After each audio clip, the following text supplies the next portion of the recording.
আসসালামু আলাইকুম। আপনারা সবাই কেমন আছেন? আশা করি যে যেখানে আছেন ভালো আছেন, সুস্থ আছেন। তো চলে এলাম প্রতিদিনের মতো নতুন আরেকটি ভিডিও নিয়ে। তো আজকের শুধু একটা রেসিপি দেখাবো। তো এই তো আমি তেল বসাইছি, তেলটা গরম হয়ে গেছে। এখানে আমি পেঁয়াজটা দিয়ে দিচ্ছি।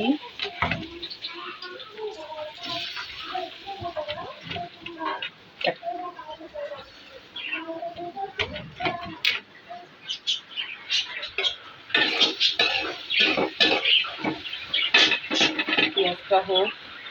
আর আজকে আমি এই তো সেই লইটা মাছ, এগুলো আমি সুন্দর করে পরিষ্কার করে হালকা গরম পানি দিয়ে ধুয়ে নিয়েছি, যাতে এটার যে একটা গন্ধ আছে, একটু হালকা গরম পানি দিলে সেই গন্ধটা ভাতটা থাকে না। তার জন্য আমি একটু গরম পানি দিয়ে ধুয়ে নিয়েছি।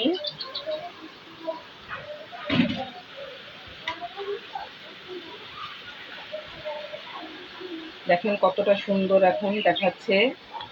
এটা যতটা না দেখতে সুন্দর, ততটা খেতে সুন্দর।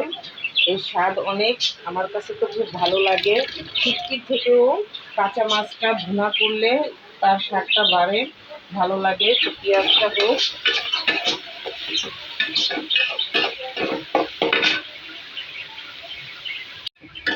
এই তো পেঁয়াজটা হয়ে গেছে। এর থেকে আর বেশি আমি কালার করব না, এরকম থাকলেই চলবে।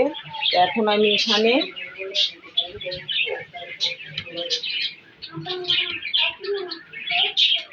আদা রসুন পেস্টটা দেব।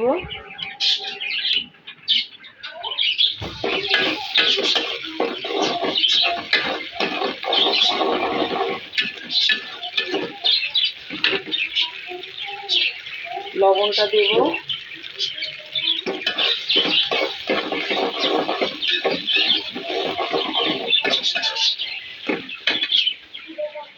আমি কিন্তু লেবু পাতা বের করে রেখেছি ভিতর থেকে।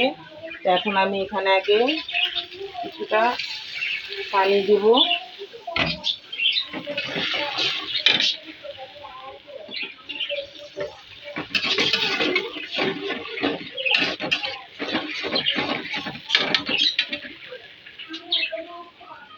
এরপর আমি হলুদ গুঁড়ো দিব, কারণ এটা একটু মশলাটা বেশি দিতে হয়। আগে হলুদটাকে আমি মেশাবো।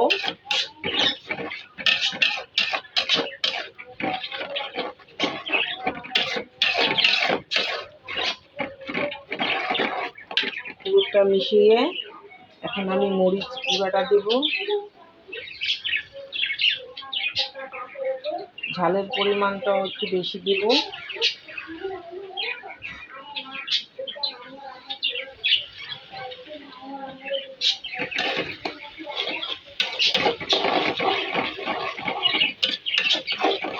এখন মশলাটাকে ভালো করে কষিয়ে ভাজা ভাজা করে নেব। তো দেখেন মশলাটা কিন্তু একদম সুন্দরভাবে কষানো হয়ে গেছে, তেল ছেড়ে দিয়েছে। তেল ছাড়ার পরও কিন্তু আমি এটাকে অনেক ভালো মতো কষিয়ে নিয়েছি, ভাজা ভাজা করে নিয়েছি, যেন মশলাটার গন্ধ না থাকে। আর এই রান্নাটার একটা সিক্রেট মজার বিষয় হলো, এই রান্নাটায় যা কষানোর সময় একটু পানি লাগে। এই রান্নাটা কিন্তু আমি পানি ছাড়া করব, কারণ এই মাছটা থেকে কিন্তু প্রচুর পরিমাণ পানি বের হয়। সেই পানি দিয়েই এটা সিদ্ধ হয়ে যাবে। তো আমি মাছগুলো দিয়ে নিচ্ছি।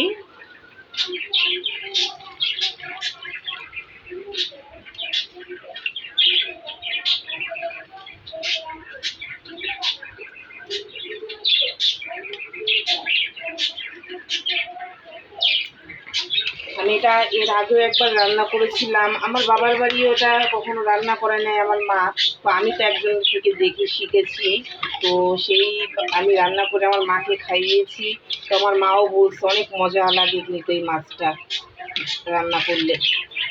শুটকিটা যেমন আমাদের রান্না করলে যেমন স্বাদ লাগে, এটাও স্বাদ লাগে। বরঞ্চ আমার কাছে মনে হয় এটা আর ওটা যদি আমরা একত্র মিলাই, কোনোটার থেকে কোনোটা কম না।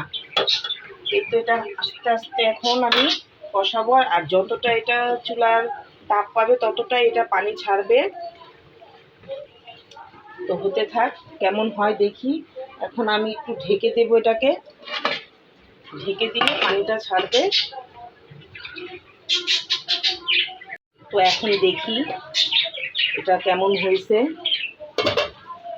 দেখেন কতটা, আমি কিন্তু একটু পানি দিন, একদম শুকনো মশলার মধ্যে দিলাম। দেখেন কতটা পানি উঠেছে। আর পানি লাগবে? আস্তে আস্তে যদি এই পানি দিয়ে কিন্তু সুন্দর মতো হয়ে যাবে। হয়তো বা অনেকে জানেন না এই যে না মাছটা সিদ্ধ হবে সেই জন্য অনেকটা পানি দিতে হবে। কখনোই এই ভুলটা করবেন না। এই মাছে কিন্তু রান্না করতে গেলে পানি লাগে না। এই মাছটা থেকে পানি বের হয়,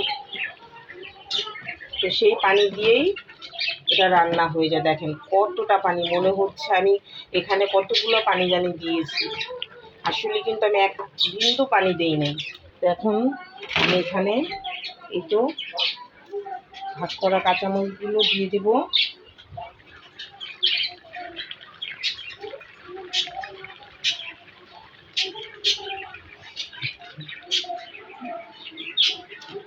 লেবু পাতাগুলো দিয়ে দিব যাতে এর থেকে গ্রানটা বের হয়। ধনিয়া পাতাটা আমি একটু পরে দেব। তো হতে থাক, ঢেকে দেই। চুলার আঁচটা আর একটু কমিয়ে দিই, কমিয়ে কমিয়ে রান্না করতে হয়, তাহলে এই পানিটা দিয়েই হবে। পানি দিলে আর ওই এটা মাছটা ভেঙে ভেঙে যায়। মাছটা কিন্তু চুলার তাপ পেলেই শক্ত হয়ে যায়, আগুনের তাপ পেলে।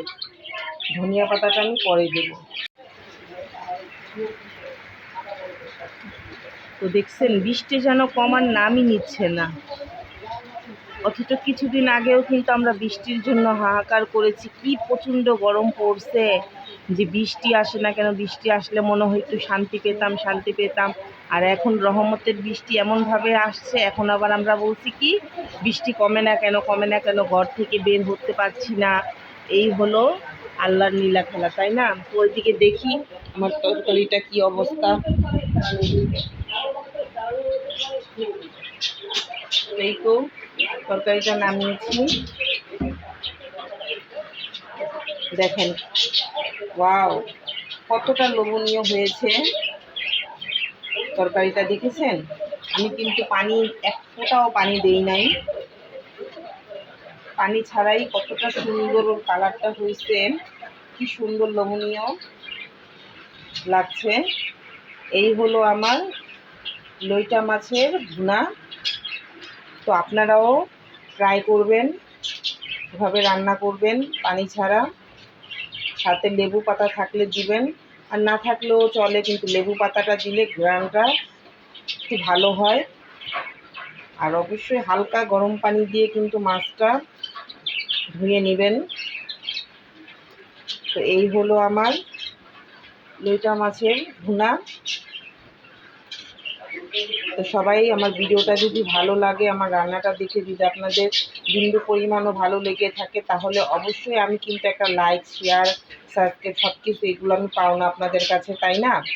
তো অবশ্যই দেখতে দেখতে ছোট্ট করে একটা সাবস্ক্রাইব করে দিবেন, লাইক করে দিবেন, শেয়ার করে দিবেন ভালো লাগলে। তো আজকের মতো এখানেই বিদায় নিচ্ছি। আল্লাহ হাফেজ।